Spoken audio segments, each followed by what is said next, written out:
Hi, we're going to replace a tail light, brake light, turn signal light in a 2009 Volkswagen Eos.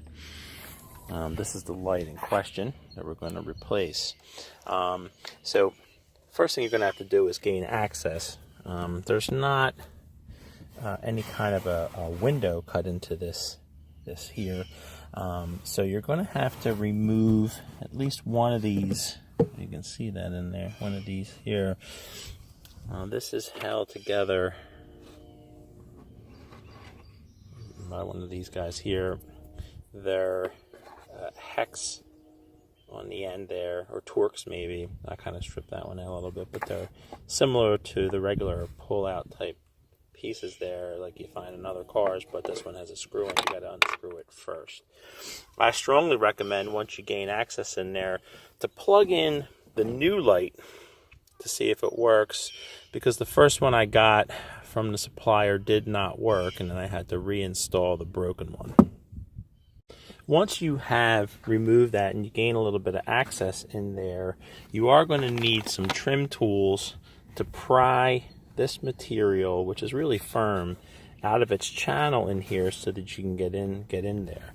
Also, you're going to need to remove this black piece here of plastic to gain access to a third nut. There's two bolts in there that I'm going to use a 5/8 deep dish socket. It's probably a metric, maybe 15 or 16 millimeters. Check your online there to see. You need to remove this piece because there's a third nut up in here.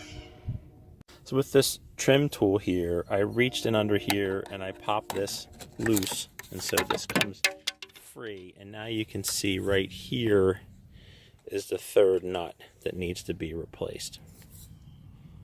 So I strongly recommend you do this step because, as I mentioned, I got burned on the last slide. I went through the whole replacement process and found out the light didn't work. So all I did was made sure I unplugged the old one, plugged the new one in, and now I have the turn signal on and the lights on, and it's functioning. So now you can move ahead with the replacement. Okay, so I'm going to remove two of these nuts with a 5/8 deep socket. And then there's this nut right here with a T25 Torx. And then the whole unit comes out. So this has just been removed from this spot here. You can see the spots where the two bolts went through and the plug goes through. And then here's where that Torx bolt goes up in the top there. There's the Torx, and then here's the two bolts. It's worth noting that that these bolts were snug but not really super tight. This was tight. So looks like there's a little bit of a piece here you want to try to get into the corner here, and then you just tighten that guy down. And here's the replacement light here. So that's what I'm going to do. Slide it into place, and then I'm going to tighten it up and plug it in. It's a little tricky sliding it into place because this piece here has to slide onto a little piece of trim hidden down in there while sliding these nuts through these holes in the inside here. And so you see I've threaded the plug through this larger hole there, so that's fine. But you got to kind of work with it a little bit to get everything to line up. You got to be patient. Because after working with that a little bit, this little piece in here slid into place. You can see my seam looks really nice there. These holes are lining up pretty well. Screwed in here, so I think when I tighten this up it's going to be fine. When I look over here, I see this seam also pretty uniform. As I tighten that up, I can get my finger in there, right down there. So I think that's going to be fine. So I've tightened these two bolts up using my 5/8 deep ratchet. Just hand tighten, not really cranking them down. I get the impression that you don't want to do that. You can bust them up. And now you see everything's coming in a nice alignment here. My Torx screw goes in there. I got a nice line there. And so once I put this Torx screw into place up here, then I can put the final piece of trim on and plug it in. So this black piece of trim, you got to work with a little bit. You got to get it under the weather stripping, and then it clicks into place in a number of different locations. And so you just kind of got to work with that a little bit. And again, be patient. And when you get that into place, it'll close up, seal up, just like this one, prevent like water from getting in behind it.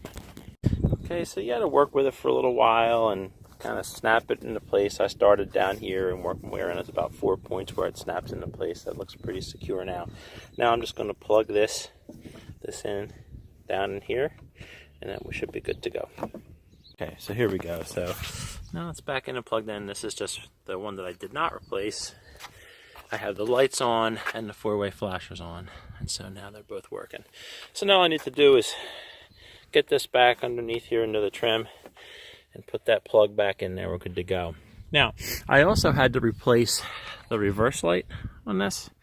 That was a little bit of an easier proposition because there is a window here to simply pull out of there and you can gain access to the 3 bolts in there.